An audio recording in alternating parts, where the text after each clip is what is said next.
আজকে সারা বাংলাদেশে আগামী 13 জাতীয় সংসদ নির্বাচন 2026-এর আয়োজন চলছে।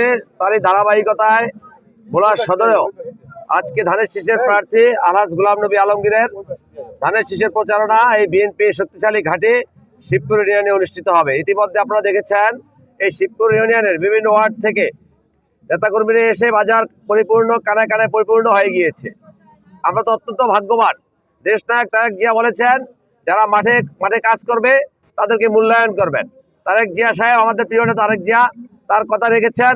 ইনশাল্লাহ আমরা তার কথা রাখবো। শুধু ভোলা সদর নয়, আমরা ভোলার 4টি আসন দেশনায়ক তারেক রহমানকে ধানের শীষে আমরা উপহার দেব।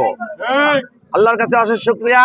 আমরা একজন ভালো মানের প্রার্থী পেয়েছি, যাকে এই ভোলার মানুষ সত্যের মহান বীর হিসাবে চিনে, যার পরিবার গত 50 বছর ধরে এই ভোলার জনগণের খেদমত করে আসছে, আমাদের সেই প্রিয় নেতা আলহাজ গোলাম নবী আলমগীর।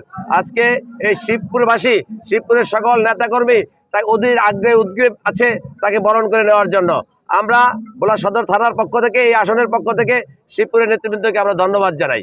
ইনশাআল্লাহ শিবপুর থেকে আমরা আশা রাখি বিপুল ভোটের ব্যবধানে ধানের শীষের প্রার্থী বিজয় ঘোষণা।